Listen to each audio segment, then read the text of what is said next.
ខ្ញុំបាទផ្ទះឆ្ងាញ់គួរដុតស្នេហាជាតិសូមគោរពសួស្តីបងប្អូនពិភពលោកកំពុងតែច្របូកច្របល់កន្លែងខ្លះជួបគ្រោះរាំងស្ងួតកន្លែងខ្លះកំពុងជួបព្យុះភ្លៀងកន្លែងខ្លះកំពុងតែជួបផ្គររន្ទះរឿងចាក់សាំងលុយដុល្លារលុយខ្មែរខ្ញុំថាទុកសិនទៅវែកញែកខុសត្រូវអីរឿងឆ្នាំងបាយនេះសំខាន់ជាងពេលនេះឥឡូវនេះចំណូលមិនទៀងតែអ្វីដែលទៀងនោះគឺចំណាយបាយម្ហូបទឹកភ្លើង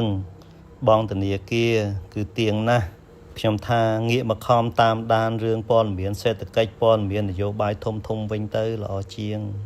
ពេលដែលរលកពន្ធគយកំពុងតែបោកបក់ទៅលើសេដ្ឋកិច្ចទូទាំងពិភពលោកឈាតពេលខ្យល់ខ្លាំងនេះអាជីវករចិនច្រើនណាស់កំពុងតែលើកក្តៅដើម្បីជំរុញទូកលក់របស់គេឲ្យកាន់តែលឿនជាងមុនខាងលក់អាវគេប្រកាសលក់ឡាយឡុងអាវថោកខាងលក់ស្បែកជើងគេប្រកាសលក់ស្បែកជើងថោកហើយអ្នកដែលកំពុងតែកាប់លុយខ្លាំងជាងគេនោះគឺអ្នកផលិតនិងលក់កាបូបស្បែកជើងម៉ាកល្បីរបស់អឺរ៉ុបដូចជា Hermes, Louis Vuitton, Gucci, Prada អីហ្នឹងពីមុនក្នុងកសែភ្នែកអ្នកទិញទូទាំងពិភពលោកកាបូបមកអស់នងដែលផលិតនៅចិនគ្រាន់តែជាកាបូប copy យ៉ាងច្រើន grade A ប៉ុណ្ណឹង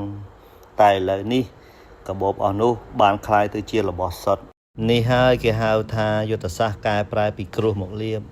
ពួកគេបានប្រកាសថាកាបូប 80% នៃម៉ាកល្បីទាំងអស់នោះគឺធ្វើនៅចិនក្នុងតម្លៃថោកបំផុតខ្ទង់តែ 1000 ជាងប៉ុណ្ណោះហើយក្រុមហ៊ុនអឺរ៉ុបល្បីទាំងអស់នោះយកមកលក់ចំណេញកប់ក្តោង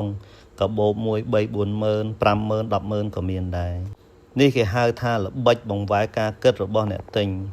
ឲ្យងាកមកគិតថាផលិតផលដែលធ្វើនៅក្នុងប្រទេសចិនទាំងអស់នោះគឺជារបស់ដែលមានគុណភាពនិងជារបស់សុទ្ធទៅទៀតរបស់ដដែលមិនថារបស់នោះជារបស់ copy ឬក៏របស់សុទ្ធមែនទេប៉ុន្តែឥឡូវនេះពួកគេបើកទីផ្សារយ៉ាងធំហើយលក់បានថ្លៃជាងមុនអ្វីដែលខ្ញុំចង់សង្កត់ធ្ងន់ជូនបងប្អូននោះគឺគេថា 80% ដែលធ្វើនៅចិនគឺជារបស់សុទ្ធចុះ 20% ទៀតនោះជាអីវិញមិនជារបស់ copy ទេអញ្ចឹងហើយ